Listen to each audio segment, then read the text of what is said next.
Welcome to String Scale Models. I'm Jason, your host, and I do models and electronics and Nintendo Switches. Wow, this channel's just all over the place. What's up with that? Alright, we are doing a bench update, and I noticed that my camera's crooked. That's weird. Sorry about moving that. So we're doing a bench update. This time I am going to do a little bit of a bench tour. I have gotten some stuff organized. The bench is slightly messy at this point, but I've been working on a lot of projects, getting some stuff recorded for future release, and I have got a lot of the Nintendo Switch stuff organized and a lot of the parts in. I just want to share a little bit of that with you and how the bench is set up and things like that. Let's start with the parts that I have. So I have, starting up here, I'm going to turn this one off and I'm going to turn this one on. So right there you can see my meters and stuff. I'm going to come up here and you can see there, if you can see in the top corner, I have, I don't think the light's going to show you, but in this one it is of course labeled. There is my Nintendo Switch batteries. Up here I have some rails and a stencil. Then I have some Joy-Con batteries, some Joy-Con rails, and some joysticks which need to be refilled. Let me come back down here, we can see the bench. And then over here I have my storage unit here.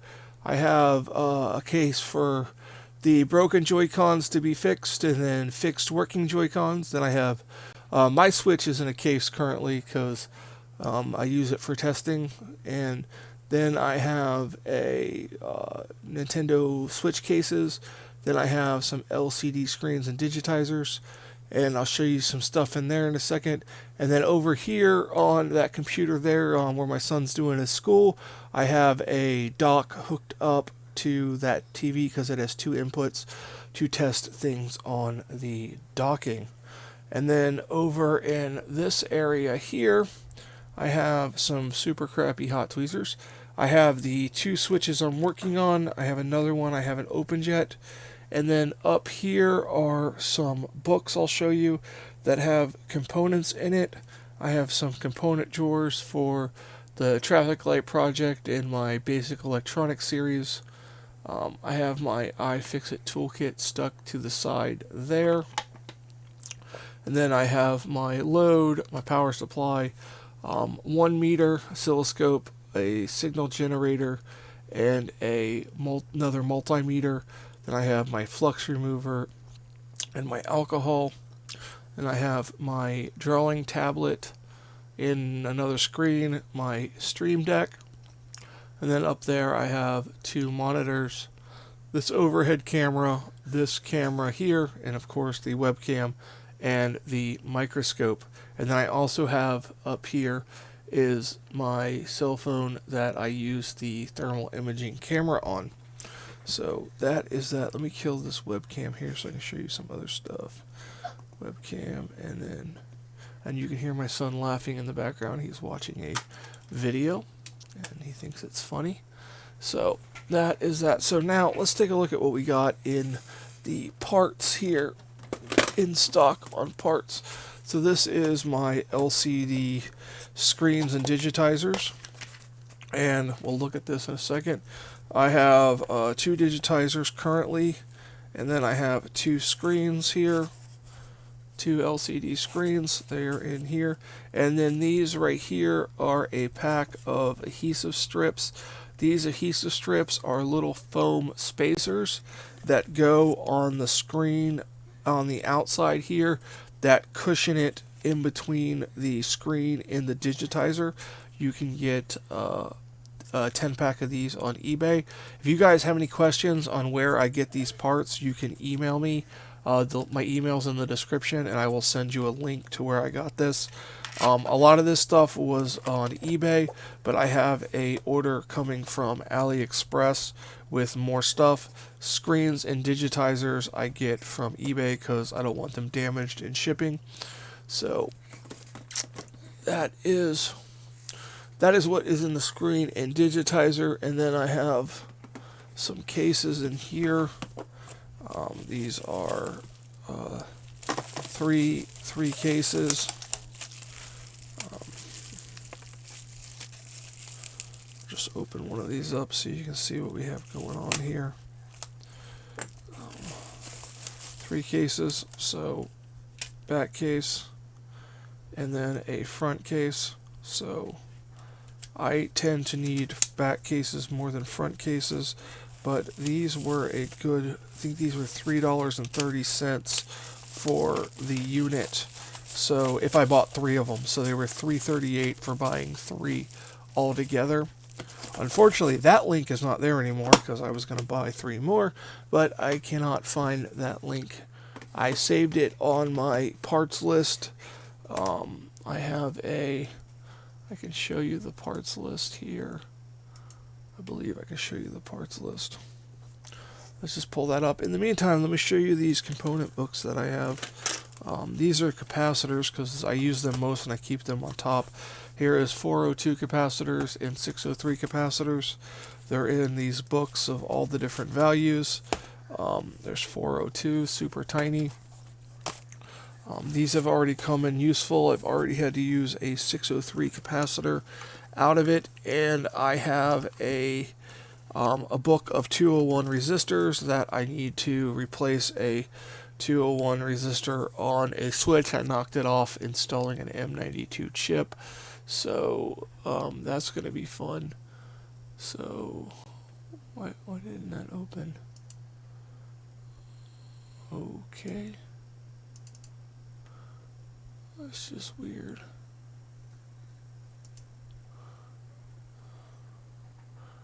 File. Okay, file. There we go. Let me do this here.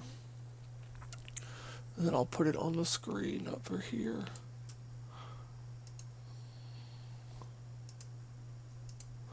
Okay, so let me make this bigger. And then let me go over here to my switch. This is my switch unit here. Let's go to monitor 1. So this is my switch. This is the parts that I have. I have links. These are eBay links. I haven't installed the AliExpress links yet. I have to probably do that today or tomorrow. And if it has a part number, it goes here. The price per unit, and this is the minimum order to get it at this price, and then that total price of that order, shipping cost, how many I have of each in stock, and how many's on order. They said this needs to be updated, but also on this I have a diode reading of the BQ chip, like here's pin 1, and that's the diode readings of the chip, the M92 chip. This is the USB diode readings for the pins on the USB port, and this is the diode readings of the P13 USB chip. I'm also working on the test points and things like that. So if you guys want this file, send me an email and I will give you a copy of this. It's a work in progress, so I'm thinking about uploading it to my Patreon page. I'm not going to make you sign up for Patreon, but it's a place where I can upload stuff and you guys can get it without, because I don't have a website or anything yet. But that is going to have all my parts and my links and things like that. And then as I, find lower prices, I will re-enter them and, copy the links over here and stuff. So that is that. So let's go back over here. So I have ordered, I never used AliExpress before, and then I started to use, I tried it out, and I got a random array of parts, a lot of Joy-Con stuff, because I do get lots of 10 Joy-Cons for where they come out to about $9 a Joy-Con. So, and I like to repair the Joy-Cons and then sell them with a refurbished Joy-Cons and a official OEM charger and power charger thing, and sell it as a bundle. So mostly locally, sometimes on eBay. Also down here I have my Boxall here. This has my screws for Joy-Cons. Here it has some USB-C ports, M92s, P13s, which I don't have any, BQ chips. Then I have some digitizer connectors, LCD connectors. These are all screws for the Switch. I originally separated them by back cover, rail, tops, bottom, shield, SD slot, but a lot of them are the same screw, so I recombined them over here, so that's where it looks like a lot. Kickstand screws down here. That's basically all that's in here. There's going to be, and then I got some EMI coils next to P13 down there, and then in this section over here, I have gotten from AliExpress, I've ordered all the connectors that are on a Switch and a Joy-Con, and I'll show you what I mean on this unit right here. So you take a look at this Switch right here. So I ordered, there's my pointer. So, I ordered 5 of these, but these are the same as these. 5 of these, which are the same as these, so, and then 5 speaker connectors down here. So there's really only 1, 2, 3, 4 different connectors on the Switch. So I ordered 5 of each of the connectors. They were pennies, and the reason I ordered them all, because I ordered some other stuff from that place, and then I ended up getting the free shipping, so the connectors were basically free.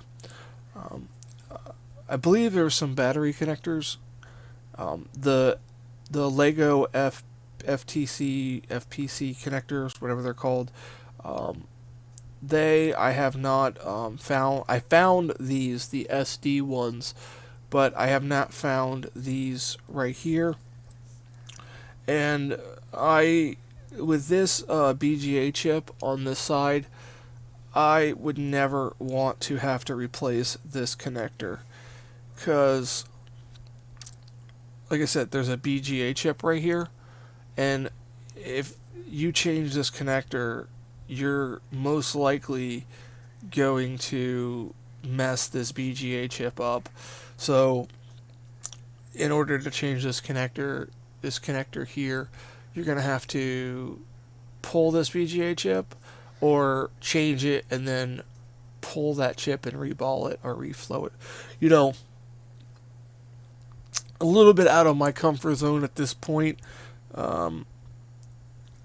I have heard people say that you could take these off with a soldering iron and you don't need hot air. I am not at that stage of skill, so I passed on these connectors and also these connectors down here for the SD reader. So I don't feel too bothered about changing an LCD connector. I've seen it done, and if I get that practice board, I'm going to practice on it. So all those connectors. I don't have an open Joy-Con at the moment to show you what connectors are on the Joy-Con, but needless to say, those connectors also are coming from AliExpress. So so I got the connectors. I'm excited about that because in case I melt a connector, or I'm not gonna have to worry about because I don't have any donor boards. I have exactly 3 switches that are, I have 2 switches that are working that I'm never allowed to touch because they're one's my son's and one's my personal switch. I can't mess with those. And then I have my first switch that I got that still has no power. Then I have the second switch that the only thing wrong with it is an EMI filter. Everything works perfect on it. It docks and everything. Just the EMI filter has to be changed. And then that will be 100% complete. And then I have the third switch that has absolutely no power that I did on a live stream a couple days ago. I opened it and just did the preliminary test. And this coming Tuesday, this will be taken apart, and we're going to take a look at that port and see what's going on, because it has no power. It doesn't even recognize the meter. Like, the meter doesn't even recognize it's plugged in to anything. So, and I have a lot of various stuff. I have my my TS80P. I recently upgraded the firmware on this to get it to go to 450 degrees. But unfortunately, when I did that, it no longer wants to recognize this PD power bank as anything other than 5 volts. And then it does this boot looping thing. So this says 5 volts, and then see, it's going to reboot now. So I may have to go back to the original firmware. So let's see here. Oh, not that. Let's just take a look at this. I want to go back to 450. Now I want to get into the settings, people. There we go, DFU. No, that's not what I want. I want to get into the settings. Oh, how do you get... There we go, right there. So, power source 9 volts. And see, it booted up again. So I want to go to 12 volts. So let's do...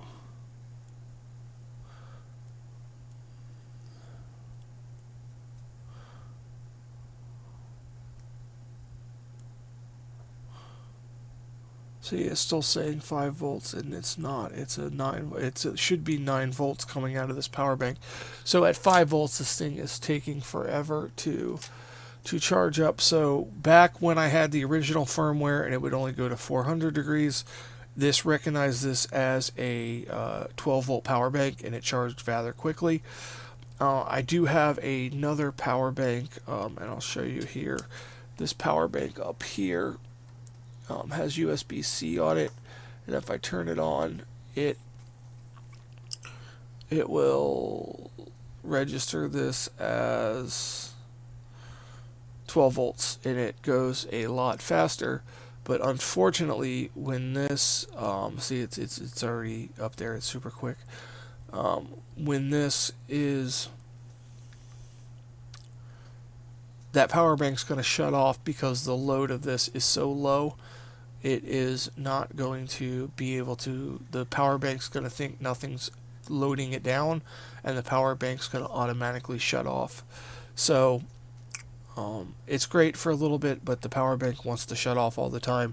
This one was working fine, and it was fantastic, but now I have to figure out what's going on with the firmware, or see, it's like a 160. That's insane.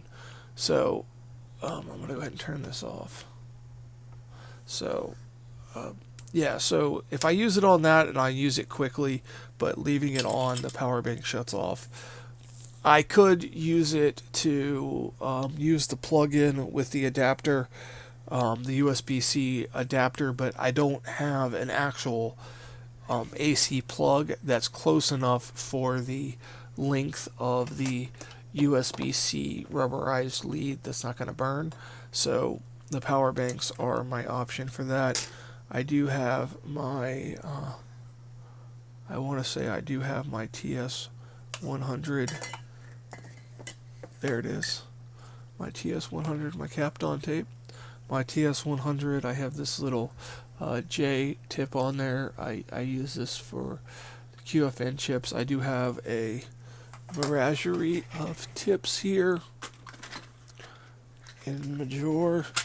There's my drawer of tips.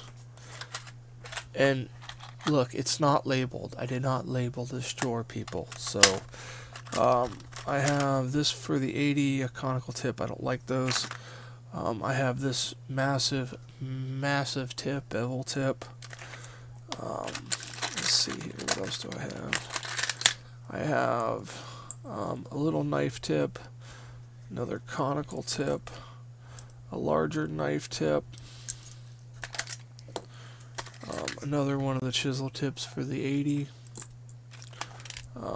This is probably by far my favorite tip for the 100. This is my bevel tip here. This is by far my favorite general purpose tip. I don't know, for general purpose soldering for other projects, this is what I use. For switches, I'm not sure how it works good on those, but for other purposes, that's my favorite tip. And then I have another one of those because I like it. And then I have another conical tip, and then 2 more conical tips, and then a chisel tip for the 100, and some ferrite beads, and some. This is supposed to be a chip vacuum thing that is pointless and worthless. It doesn't work. So, that is my drawer full of soldering tips. I'm actually going to pull out the knife edge tip and put that to the side so I can have it for later. But I do label a lot of things. A lot of things are labeled, but some things are not labeled. Label makers are fantastic, but they take time to get everything labeled, and I don't have that much time. So I'm going to put these over here for right now. I have my fume extractor, which is basically just a fan with a carbon filter on it. So I don't know how good that's going to save my lungs, but I use it. Sometimes I forget. Everybody forgets every once in a while. I have my canned air. This one is almost empty. I want to set up my itty bitty quiet air compressor.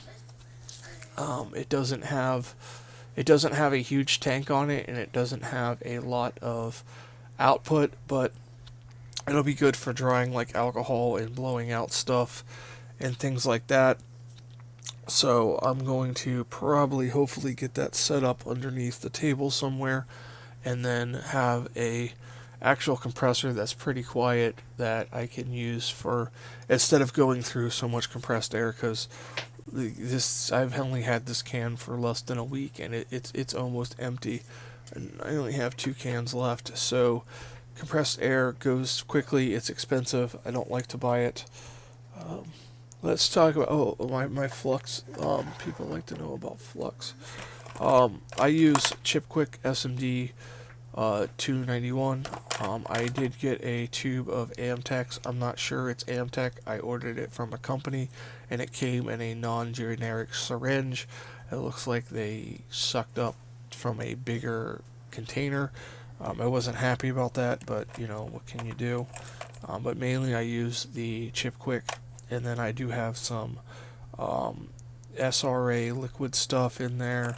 I got a flux brush I use for cleaning, a flux toothbrush, and then a little brush for cleaning. That's my little flux container. And then here is one of my general purpose tools. This has my bent and needle tips for testing on it. My LCR tweezers, a video on those. This is my thermal camera. This is the electric screwdriver. This is the electric screwdriver I was recommending until I started using it more, and now I realize it goes through AA batteries like water. So probably a rechargeable one would be better. So I've actually gone back and switched to my ES 121 because it's rechargeable. Yeah, I've replaced the batteries in that wall stick like 5 times, and yeah, insane. And then I have my laser pointer, UV laser pointer I use for curing my solder mask. And then I have MX4 thermal compound. And then this is just that stuff. And then I have another tray of general purpose tools that is heavy. It has all this stuff in there, just the stuff you need at the workbench. So it's all in there, so I know where it is. I know what's in each one. And then I have my my meters and my test equipment. And then I have over here on the side I have components for my other projects. Like here is a bin full of through-hole capacitors. I have boxes of resistors. I have packs of inductors. I got electrolytic capacitors, tantalum capacitors. I got resistors. I got power cables, for other projects like the traffic light project and things like that, which is, if you want an update on the traffic light project, it is at a screeching halt. I am having issues with the modular system that I decided to go with, and I'm working out these issues. There will be a video this week on coming out, and then I don't know if I'll get one out the next week. I try to do a traffic lights video every week. I don't know if there's going to be one next week. There's be one this week, but I don't know if there's going to be one next week, because I need to figure out this this system with the board, and I am having difficulties with that. And then I have my USB-C meter here, and then I have various solder scattered about the place. I have more SMD components, like this is SMD transistors. Then I have one full of diodes, just like that. Then I have my 2 pictures of layouts of the boards and the chips.